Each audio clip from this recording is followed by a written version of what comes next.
the final prophet of God, said to be Mohammad of Islam. This is from Wikipedia. The information I'm about to give you on the founder of Islam, Muhammad Mustafa. And then I have several comments to make on all of it. When Muhammad was 40 years old, he was commanded by God through his angel Gabriel to declare his oneness. And of course, God is one began with the Jewish people and the Hebrew Bible. To the idolaters of the whole world, and to deliver the message of peace to an embattled humanity. In response to this command from heaven, Muhammad launched the momentous program called Islam, which was to change the destiny of mankind forever. He was in Hira when one day the archangel Gabriel appeared before him and brought to him the tidings that God had chosen him to be his last messenger to this world, and had imposed upon him the duty of leading mankind out of the welter of sin and ignorance into the light of guidance, truth, and knowledge, to be a light to the world, which should sound familiar to the Jewish people. According to the accounts of this Shia Muhammad,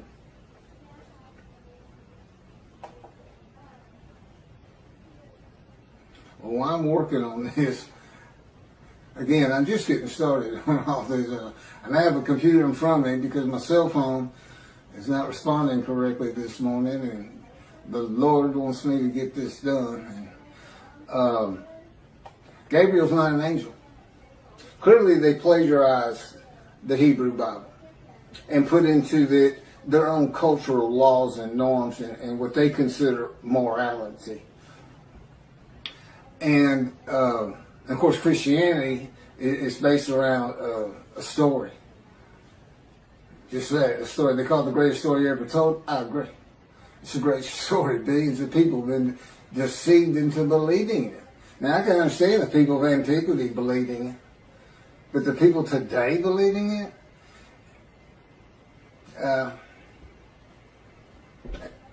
I really don't know what to say about that. I don't know how you can believe God made a human sacrifice to you, and by his blood, by his stripes, we are healed. Again, God made me watch Christian channels, and then there's this one fella, I'll sell you the blessings of David. I said, God, what are the blessings of David? I'm thinking. He said, there are no blessings of David. He's making it up. People believe him. They send their names in with money, and he says their name on the air, and that's what they really want. So, but there is no angel Gabriel. He only appears in the book of Daniel. He only appears in the book of Daniel, who is not a prophet, and it is not a book of the prophets. And he doesn't speak with God. That's what a prophet is. And even Jesus calls him a prophet and quotes him as a prophet, and he's not. It's just story. I mean, come on. A bunch of men standing in a kiln that's burning hotter than the sun, it's just not gonna happen. It's not gonna happen. But you read the same things, the leaders of Judaism read the same kind of absolute, that can't happen. But because they like it, and they say our sages believe that, we believe it. Well, your sages lived in another time. Michael Skobac, Jews for Judaism, who also claims Isaiah 53 is the Jewish people as one man, Israel as one man. They had gathered, been crushed by disease, and offered themselves for guilt at some time in history that I am unfamiliar with. Because he doesn't say it's something that's going to happen. They act as though it already happened. Tobias Singer of Outreach Judaism believes it happened in World War II with the Holocaust. But that was just 6 million. That wasn't all the Jews of the world gathered as one man Israel. They didn't get long life. They didn't see their children. They didn't teach righteousness. Neither did Hitler if he's the one that offered them as these ram sacrifices, because he reads an offering of oneself for guilt to literally mean, these are his words, it literally means a guilt offering. Let's go to Leviticus. Now, he doesn't say let's go to Leviticus. He says it's a guilt offering, but a guilt offering is an unblemished ram for theft or destruction of holy things, debts. What that has to do with anything, I don't know. Because he's an anti-missionary. He's pointing this interpretation of 53 away from Isaiah 53. But they think they're forgiven of sin. They're not worried about theft and destruction of holy things. They're not worried about that. So I don't know what he's doing, except reaching, really, really reaching. I think the description of a man marred so much beyond human appearance, semblance, and all this plague afflicted, that the Holocaust just grabbed him, and he just made it fit. Well, that's what the Christians did. They make Jesus fit. They can argue with me on every single verse, and if you've watched my 6 videos on 53, 76 videos, some of them were just a half an hour, but there's a lot to it, and I'm the only person who's ever explained it this way. Is anybody who watches it that's familiar with 53 and the commentators on it today. You realize nobody's read it like this, and nobody's ever connected the story of Ezekiel to it. And, this atheist, pretty smart guy, but, it's just like in Malachi 3. Every time God had me read it, I said, why is that angel leaving early? And he wouldn't tell me. I didn't know until I typed it. I didn't get it. I didn't put these things together. I certainly didn't put Jeremiah into it. In this new covenant, I read the new covenant and it just went on. It didn't even mean anything to me, because I had no background in anything except for the 10 Commandments and Charlton Heston, which is a great show. But there's been some better 10 Commandments since. I've seen them all. But anyway, Gabriel appears in, I think it's 2 chapters, and he's described as a man. A man. Gabriel, a man. And it's in a vision. It's not something where God says in heaven, I have angels, and it's the angel Gabriel, and archangel so-and-so, the fallen angel, Lucifer. You can't find that in the Hebrew Bible. It came from Christianity. So Islam, which didn't begin until the 700s, Common Era, I think that's the date here, with Mohammad, long after Christianity, which would have been, before the Talmud was put together. Judaism, when it really became formal, was with the Talmud, I would suppose, and putting the entirety of the Hebrew, all the scrolls together and canonizing it.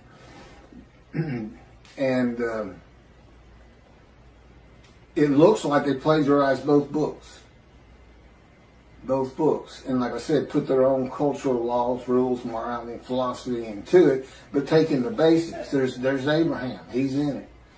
And now, I don't know if Muhammad is supposed to be a descendant of him or not. But here's what happened. So, he says he's the last messenger, the last prophet of God. That's what's on their mind. It's not the last messenger, it's the last prophet of God. According to the account of Shia Muslims, Muhammad Mustafa, far from being surprised or frightened by the appearance of Gabriel, welcomed him as if he had been expecting him.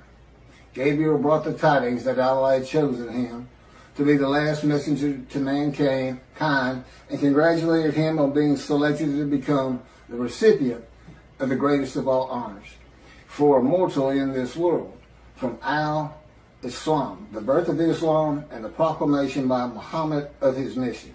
It's in Wikipedia.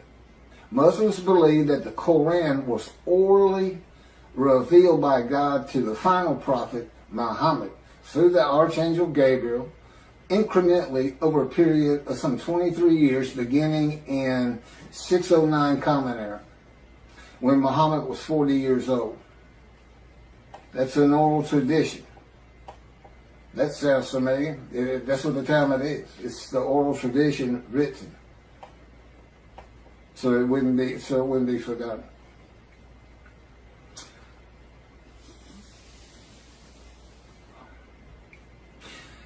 And then he died in 632 Common Era. Muslims regard the Quran as Muhammad's most important miracle.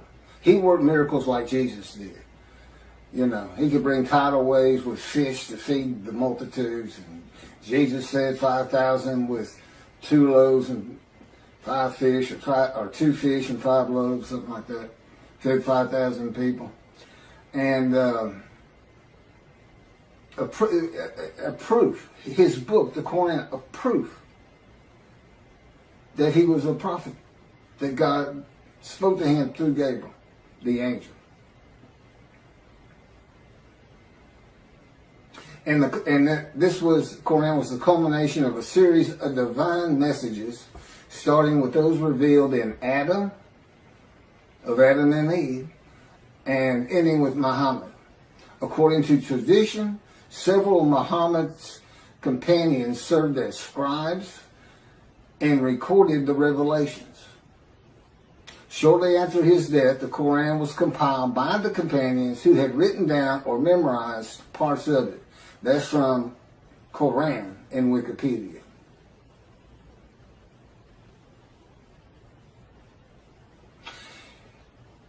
God chose his last messenger, and Allah means God, by the way. It's just not the God of the Hebrew Bible and the God of the Jews.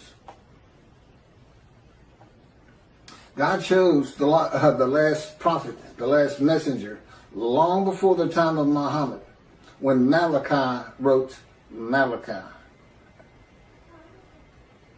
The messenger is Elijah for a time to come, and the time still had not come. The land did lay desolate, but they had not returned. It did not bloom again until 1948. And even then, it was a desolation. It took many years to get it going and renew all the old cities like Jaffa and Haifa and Tel Aviv, and of course rebuild Jerusalem. You know, it's a metropolitan area now. Elijah, which of course is me. Now, how do you think Islam's going to react to me? We already know how the Christians are going to react. Not too favorably. Not too favorably. So this, you know, David is here because I'm David. David is here. I am the Moshiach. I am anointed. Which means the man of Isaiah 53 is anointed. And the anointment is the alighting of God's Spirit on me. That's how I know I'm the man of chapter 11, verses 1 and 2. Because there is no question that the Spirit and God are within me. And that's how I know this whole concept of God is in His Spirit. And I can point to Scripture that says just that. And explains things where it doesn't say it. Now they believe Muhammad to be a prophet because of his book. I've got 2 books God dictated to me with all this information. This is chapter 49 of Isaiah 53 in the day of the Lord. See, it's not just about Isaiah 53. Now, the last chapter is the day of the Lord, and I'm going to do that probably on a separate video. I may make this another 2 half-hour recordings. All my camera will take. So, God's righteous servant, me. I am the final prophet, not Muhammad. And as the final prophet, and with the God of the Jews, being the Abraham and Judaism being the Abrahamic religion that is correct. There's 3. I mean, if you really sit back and think about it, who's gonna win that? Who's going to win? There's three. Are the Christians going to win it with their human sacrifice? Are the Muslims going to when clearly it's just a plagiarization? They're going to be a light to the world. Peace and humanity.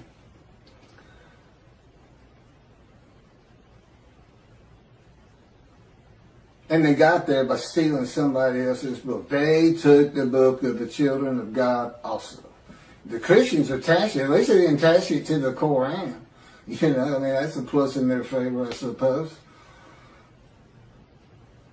I'm going to go ahead and start into chapter 50. I didn't know all that. I didn't know that they were using an angel that doesn't exist. And he doesn't. I've been having envisioned and told and in no uncertain terms that there's no such angels. There's no Michael. There's no Lucifer. There's no fallen angel. It's just part of a story because that's what the people in antiquity and today too, to an extent, they just like to believe in that. The Christians got so much jumbled up in their minds. So much of the religion conflicts and doesn't make sense. And they've got entire armies of demonic forces that are at war with God, and this and that. I promise you. I know his power like the back of my hand.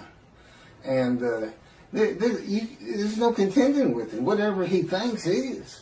He just wills it. Gone. You know. He can take this world and turn it into a pea. The size of a pea just by thinking it. He set off the Big Bang. That's how Genesis starts out. He divides light from dark and this and that. Yeah. We're the dark. And the division is the platform of heaven. And we know we're in the dark because he had to put suns in there for us. So it's kind of a blend. You have to look. The universe, his universe, the unseen realm, and then the real.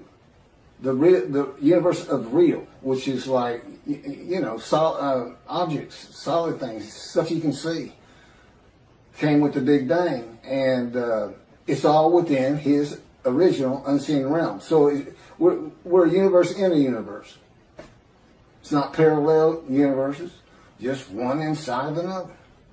Totally different from each other. Science, totally different. We can never see the unseen realm except what he would place in our minds. I mean, he can place an angel Gabriel in my mind if he wanted to and have me believe it, and I would. But he doesn't. He's very real and matter of fact. And the fact that at this time, people are still believing the things of the people of antiquity who didn't know anything. They didn't know anything, and they couldn't go in there and say, "Well, I'm gonna check that out.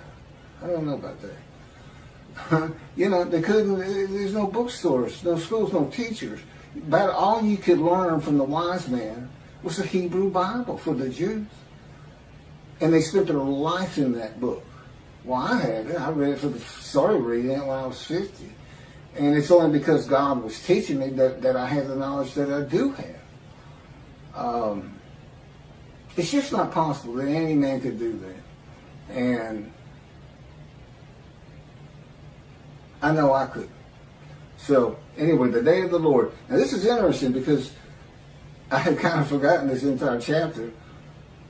The term day of the Lord appears in the books of Isaiah, Ezekiel, Zechariah, Amos, Obadiah, Zephaniah, and finally, in the last book of the prophets, Malachi. In Ezekiel and Zechariah, the day of the Lord is said to be only against the nations, and in Obadiah against Edom and Esau, Christianity, and the nations. If you see Edom and Esau, it's Christianity. That's just Judaism. If you're going to take their book, take all of it. Take the oral tradition with it, Christians. They go together. The prophets warn that the day of the Lord is near, but it is not the end of the world. Now, this is true of the Essenes too, the sect of Jews who wrote the Dead Sea Scrolls. But and with the same concept, evil's going to be gone, but the good stays. The destiny of the world will be changed. God returns to the earth to dwell among his people in his sanctuary, which he's doing, on his holy mount Zion in Jerusalem, and the world will know that he sanctifies Israel. Lo, the day of the Lord is coming with pitiless fury and wrath, to make the earth a desolation, to wipe out the sinners upon it. Isaiah 13:9. You say, well, see, that's not, you haven't been talking about that day of the Lord. It's ahead. God's final word on it. Because that's not going to happen. That, again, that's just fun to read. It scares people. And whoa, war's coming kind of a thing. For a day is near, a day of the Lord is near. It will be a day of cloud, an hour of invading nations. A sword shall pierce Egypt, and Nubia shall be seized with trembling. When men fall slain in Egypt, and her wealth is seized, and her foundations are overthrown. Nubia, Put, and Lud. These are names for for territories that are pre-biblical for the most. They're pre-Abraham. The Hebrew. And all the mixed populations in Cub and the inhabitants of the allied country shall fall by the sword with them. Ezekiel. Ezekiel has an account of all the tribes returning to the promised land, and they all go individually back to the lots of their ancestry. Do you know how many? It is impossible to determine that. Rambam says, I can do it. I can tell you another, can you? He says, I do it by a spirit, and has no concept whatsoever that God is in his spirit. That the spirit that alights upon me is one of being able to determine your ancestry all the way back to the partitioning of the promised land, and to the tribe you should belong to, that you have the most blood of. Okay. Sounds great, Ezekiel. I'm sure people will love it, but not going to happen. Not going to happen today. That's for sure. Yeah, David's here. The peace in the world. I'm here. It's just about undeniable. This is like 100 times more proof than Moses had. You know, nobody even knew he was writing the Torah. I'm sure nobody knew. And if they did know, they didn't care. And the fact that God was telling them, they may have believed, they may not have. Many of them would ask him, how do we know you're talking to God? Today he'd say, well, read this. It's called Leviticus. You think I woke up and wrote God's laws without him telling me what to do? Because I thought that's what he was telling me? That's the Christian. I'm getting the word from the word. For some reason, they call Jesus the word before he came into body. So they get a word from the word. The word, I think, means God. I'm not sure. But everyone who invokes the name of the Lord shall escape, for there shall be a remnant on Mount Zion and in Jerusalem, as the Lord promised. Anyone who invokes the Lord will be among the survivors. That's from Job. For I have noted how many of your crimes and how countless your sins, you enemies of the righteous, you takers of bribes, you who subvert in the gate the cause of the needy. Surely, at such a time, the prudent man keeps silent, for it is an evil time. Seek good and not evil, that you may live, and that the Lord, the God of hosts, may truly be with you, as you think, hate evil.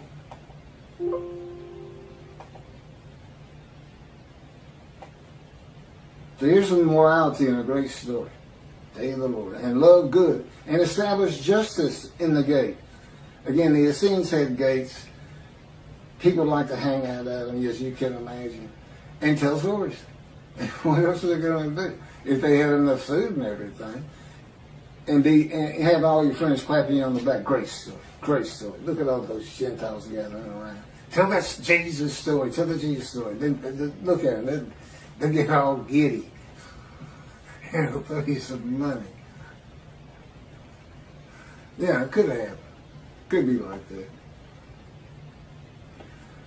And I got a real long, I'm going to skip this one from Zechariah, but finishing up with Zephaniah on this coming of the end of evil. And I will bring distress upon them, that they should walk like blind men, because they have been sinned against the Lord. And their blood should be poured out as dust, and their flesh as the dung. Oh, come on. Okay, you're going to let me read a little bit of this one. This is from Zechariah. Now, see, this is like watching a zombie movie. This is like watching a heart show. And we are, most people love to see those every so often, especially as when you're young. As for those people that warred against Jerusalem, the Lord will smite them with this plague. Their flesh shall rot away while they stand on their feet. Their eyes shall rot in their sockets, and their tongues shall rot away in their mouths. In that day a great panic from the Lord shall fall upon them, and everyone shall snatch at the hand of another, and everyone raise his hand against everyone else. Judah shall join the fighting in Jerusalem. The same plague shall strike the horses, the mules, the camels, and the asses. The plague shall affect all the animals in those camps. And on and on. Malachi 3 brings a new concept to the day of the Lord. Why is that? Because it's not going to be in antiquity in Jesus' time. It's not going to be in the Middle Ages. It's going to be in the age of the internet, knowledge, science, medicine, common sense. Oh, that's right, reasoning, and enlightenment. But it's still fun to read. That's the thing, he was writing for antiquity, because this is the kind of stuff they not only, they would believe these stories. And today, we don't believe them. We just think, wow, that's fun to read. So God was writing it for different eras. He wrote for antiquity in the Middle Ages. And then we had the Age of Enlightenment kicking off in about 1600. Computers in 1960 to today. The age of the internet.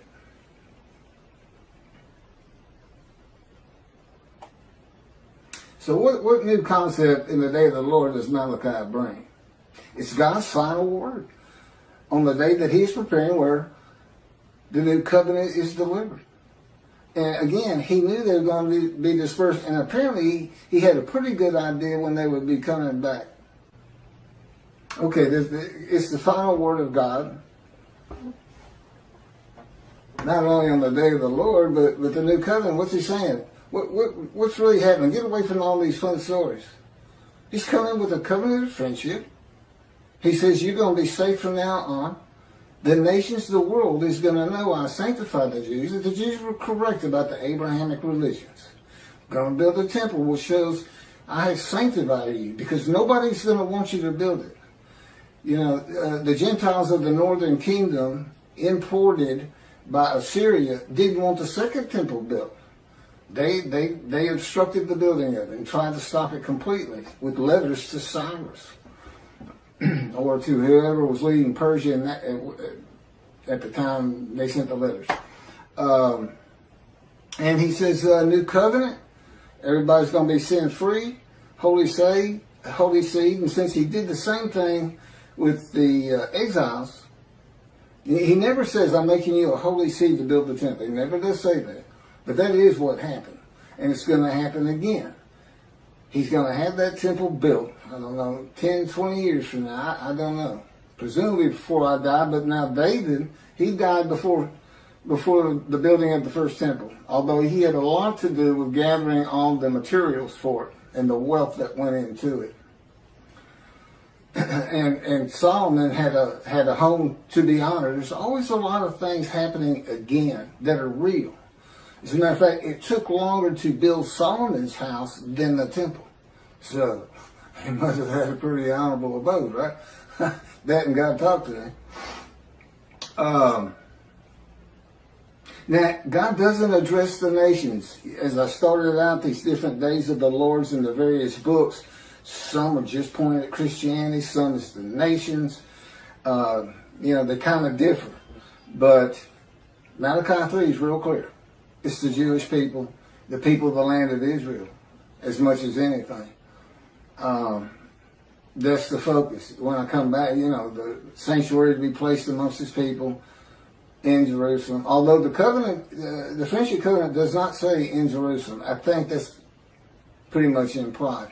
Although as David purchased the temple not for God after he had failed the test that God put him to, as kind of a making up for it. I've always said the same. And I could go back. There's people who have raised millions of dollars for the building of the third temple out there right now. Just on the belief it will happen. God will come. They just don't know how because of the false teachings. Teaching of antiquity. The teachings for people of antiquity. Well, the people today aren't of antiquity. Compared to those people, they are all brilliant geniuses. Every single person who has a computer is a brilliant genius. Knowledgeable. Over these people. So, here's God. Not only is he saying something different than your traditional day of the Lord, he's saying in future times, in the times where man is more enlightened, knowledgeable,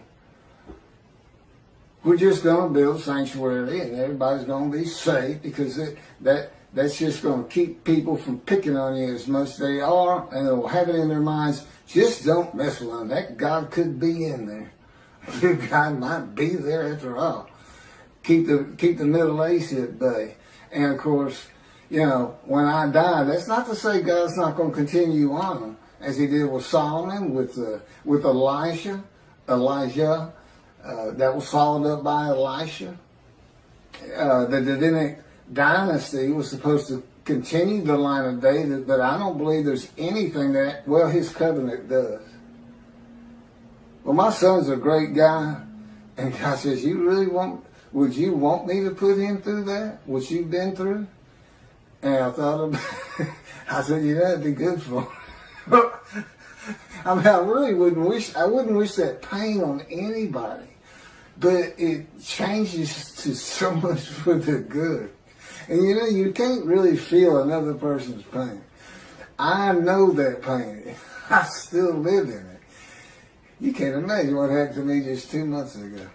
Oh, I can't. I'm not allowed to tell you, and I wouldn't tell you. But it was brutal. It went from, I had my top 5 things that he's done to me, and it moved up to, it went by everybody to number 1. It made number 1. I hope that's the culmination of those events. So anyway, lasted about 3 months. So back to this. So it doesn't address the nations, but only Israel and its people, which is all Jews of the world. Everybody in the world is forgiven. Doesn't mean you go to heaven. You've got to be in right standing. And hopefully this is going to be, all the Jews aren't coming back to the promised land, to Israel. But I think my presence, and particularly if you build the temple, and then consider this.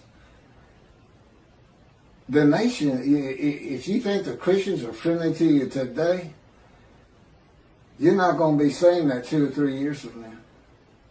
Not when you can put in their face, we told you we were right. Because that's what they're always telling you. You don't even know how to read your own Bible. That's Jesus. That 53 is Jesus.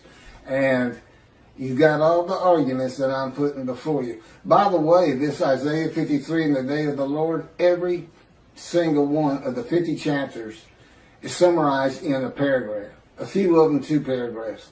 as an addendum. If nothing else, you stop it. It's like 6 pages. I don't know how many pages. It might be more than that. Okay, it might be a lot more than that. But anyway,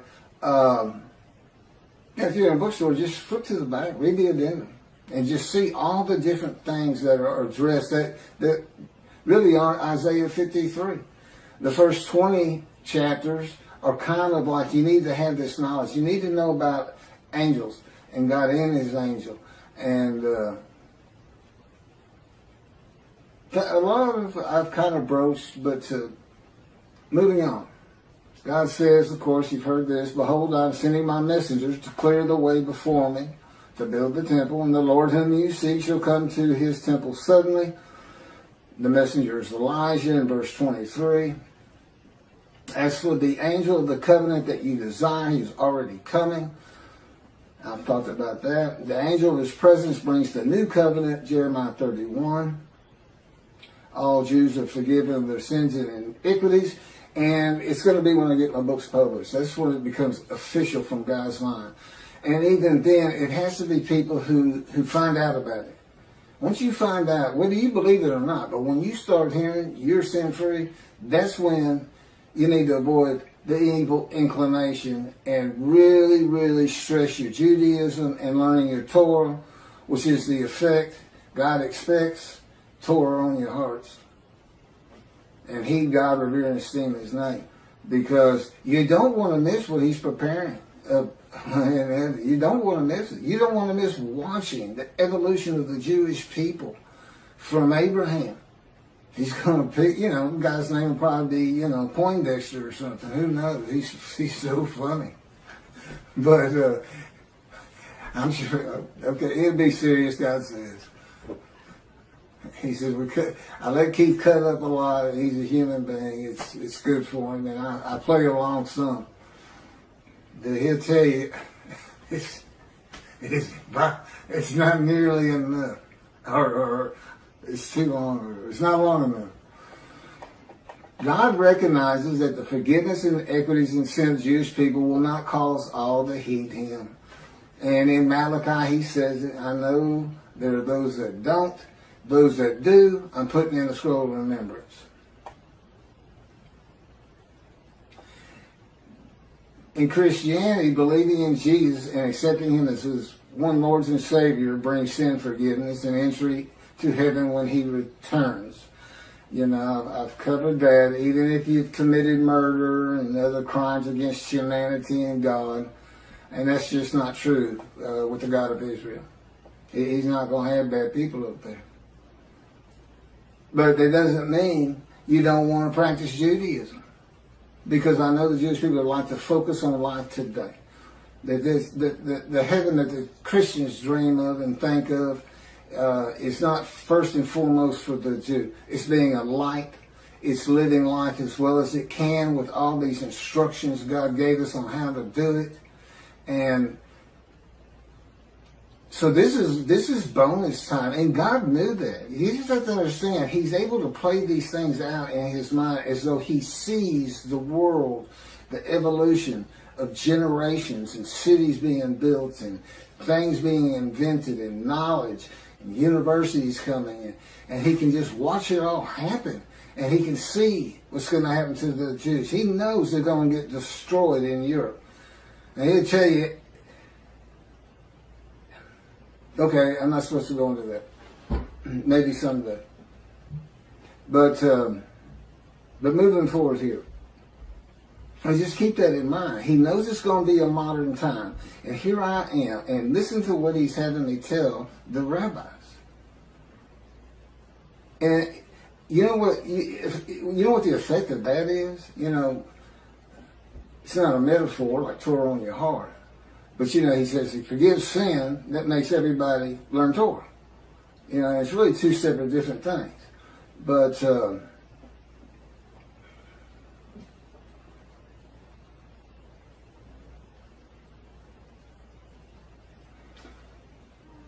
anyway, God knew in modern times of secularism and reliance on science, medicine, and technology that his righteous servant might not be recognized. The utter destruction is simply on its way, just like it was with the Assyrians, Babylonians, and the Romans long ago.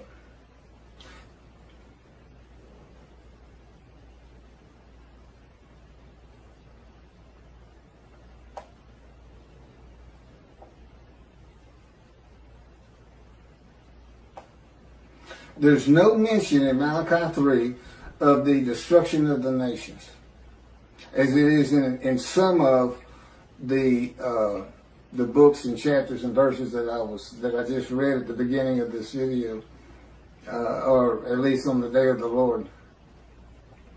It is implied there will be destruction in the land of Israel, because God says, if He doesn't do it, when I come, it will be with utter destruction, as though there's going to be some, and there would be, to take the Temple Mount. It would have to be something like the 6-day war. I don't think Israel would ever just storm it and say, well, that's it, we're just tired of it. Just gotta go. And unless there's some heinous act done, like a nuclear suitcase bomb, where they finally say, that's it. Only Jews in this land, and we don't care what it takes. That's what they did to us. They just threw us out. Took everything we owned, took our bank accounts, took our houses, took everything, just said go. We had to walk to the promised land.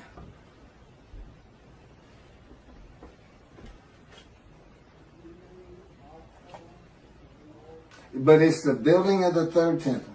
Now, I remember now. It's the building of the third temple. That's what's so important. Defeating the enemies of the nations that come against Israel, and the sanctification of Israel as a land and people blessed by God with His presence in His sanctuary, is how utter destruction is avoided in the awesome, fearful day of the Lord. So it's the exact opposite.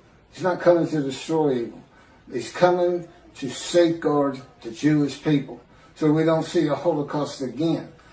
Basically, that's what He's telling you. If the land were destroyed today by nuclear bombs from Iran, 10,000 missiles launched at the same time from Lebanon, I don't care, the sling of David, their protective system to bring down rockets is never going to be able to stop that. And you got 7 million Jews there. And we lost 6 million in the Holocaust. And that's such a brutal thing and brutal time. I still have a hard time understanding how we've already advanced so far, as awful as things are even today, from that. Well, people could, the Nazis, they singled out children. That was their favorite kill. If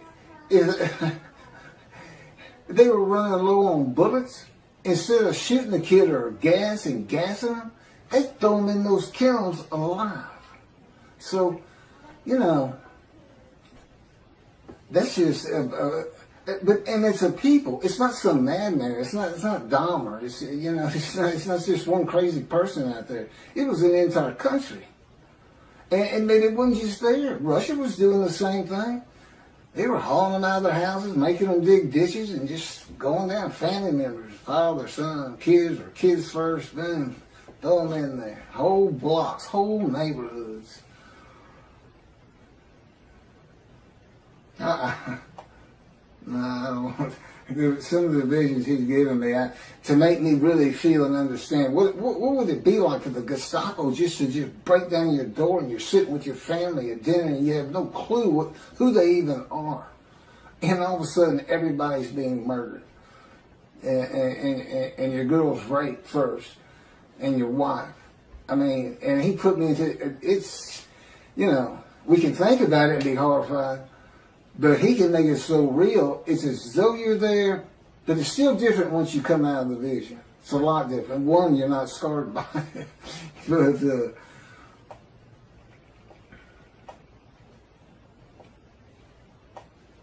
I have a lot of things. That's just about it for the day of the Lord that I have. This man in divine being, host of the Lord's host. It's one God.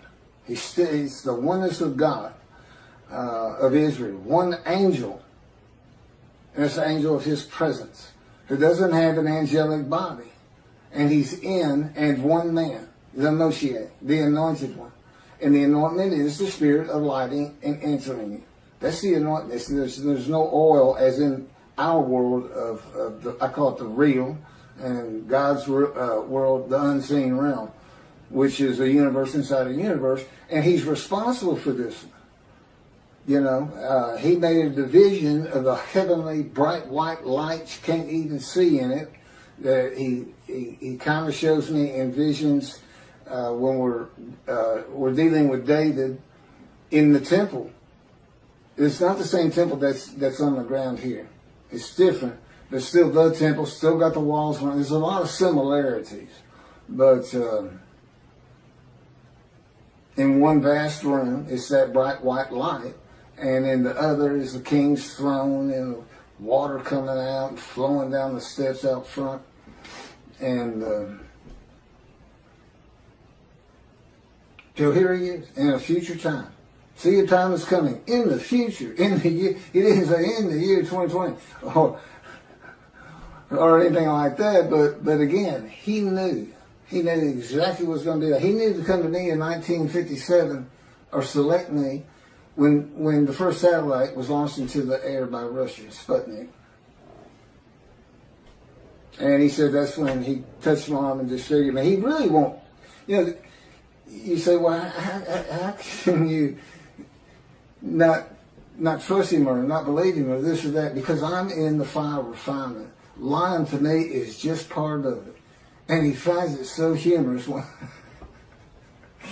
to make me think I'm coming out of this thing. And I thought it 11 years ago. I thought we were done with all the pain and shenanigans and adventures with Christianity. So Christianity knows you're here. I said, no, who's here? You're the man Jesus claimed to be. Isn't that funny? Jesus says in the New Testament to his people, to his 12 at least, do not listen to those who come in my name. It's kind of funny because if he comes, he said, I'm Jesus, then I'm supposed to listen to him. But the fact is, he came in my name. He came as a teacher of righteousness. He came as the man of Isaiah 53. He came in my name, and that's given me all kinds of trouble to get this thing going, to do what I have to do for God, to keep utter destruction from Israel, and to save the Jewish people. I've got these Christians who believe in human sacrifice. I've got these rabbis who believe a man of 100 years is suddenly going to be thought a child, and every single human being, every Chinese, every Korean, every Eskimo, every one of them suddenly are going to go, the Jews have been right all along. We need to exalt them. Let's take our stuff and give it to them and till their land for them. And look, there's no pain anymore. It's like I died.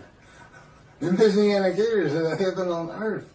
That's what antiquity believed in, and the resurrection.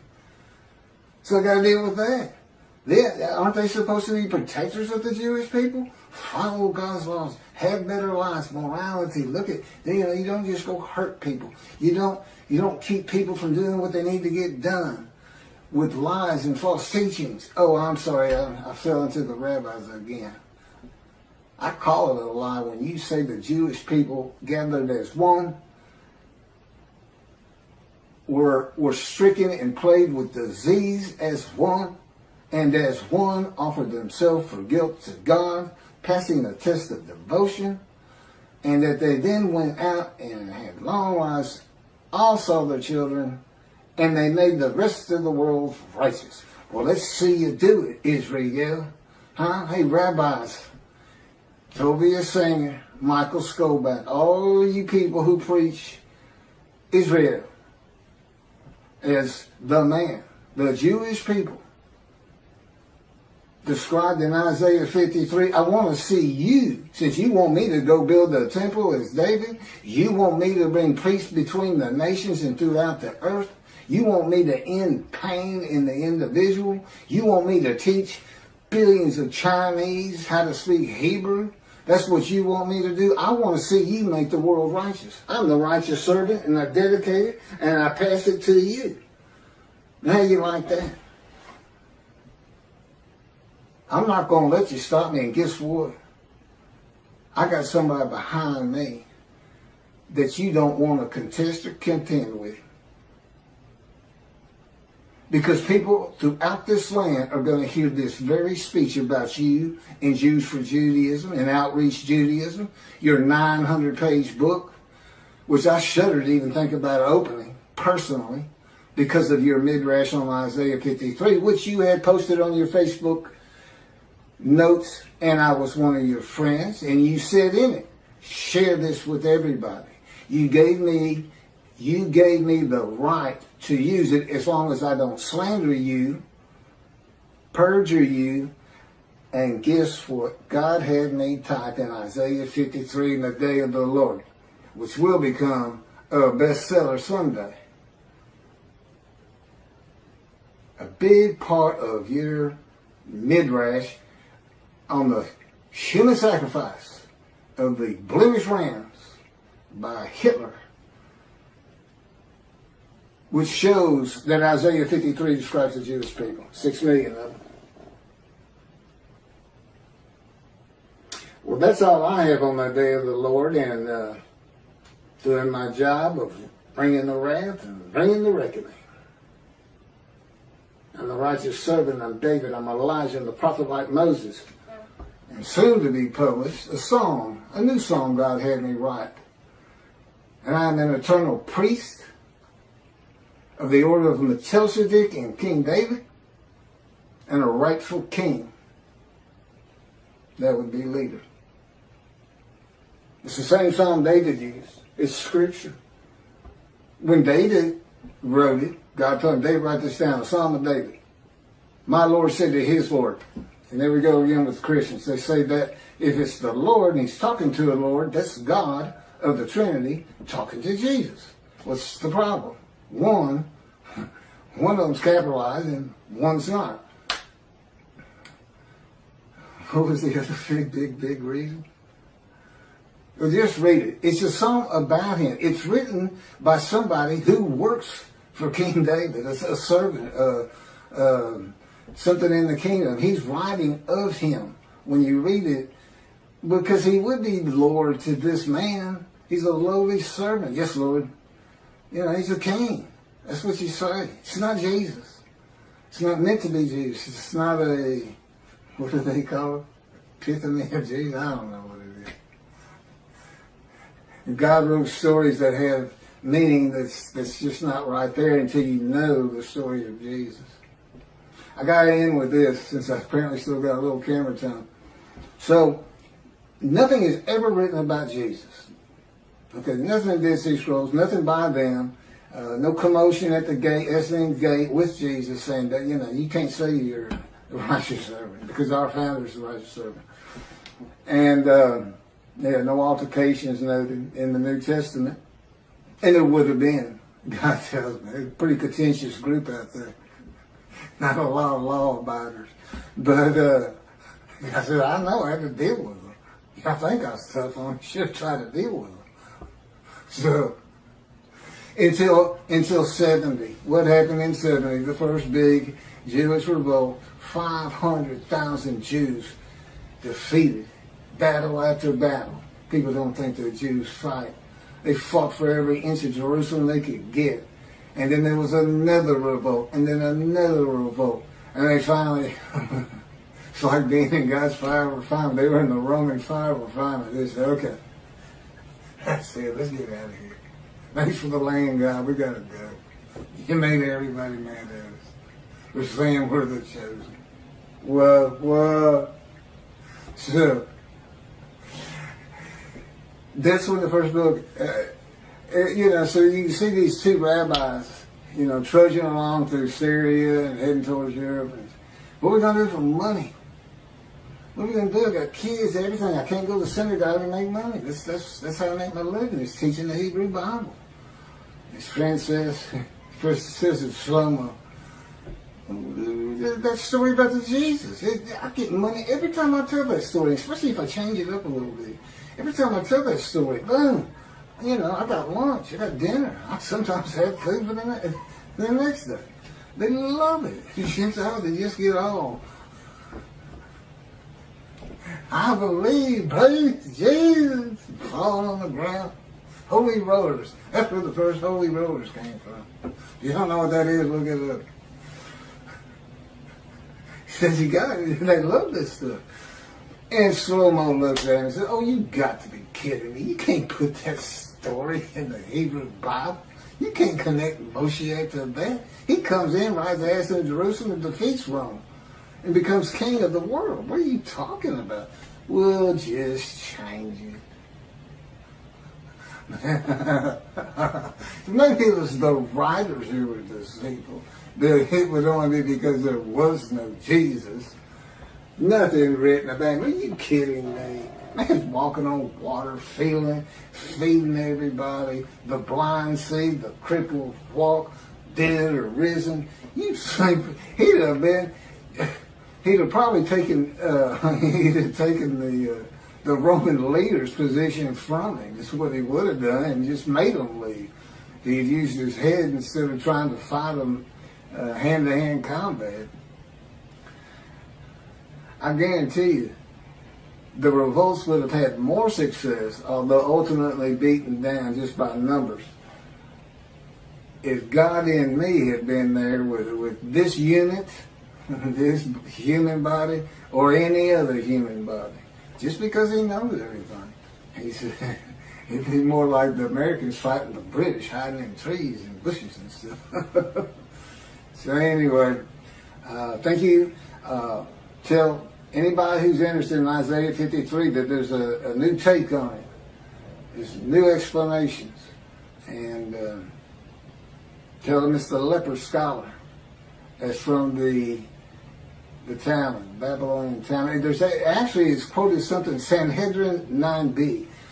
I'm not sure if that's in the Talmud or it just gets spoken of in the Talmud. I know the Sanhedrin, I know what they are. But I don't recall seeing anything that in the Talmud, Sanhedrin is like a special book or something, or some extra, or a section. I don't recall ever seeing that. And again, this is where, God, I'm still a human. I'm still Keith. And the way he does that is I still can't find my car keys. If I had a car. And, I'm the same old forgetful person. He keeps me forgetful. But I'm still a lot better than I was. Anyway. It was easier using my computer, but I don't know what it looks like on the video with me looking down so much. And so much today I was reading and not like Isaiah 53. It's on the tip of my tongue anytime. But I hadn't looked at these two.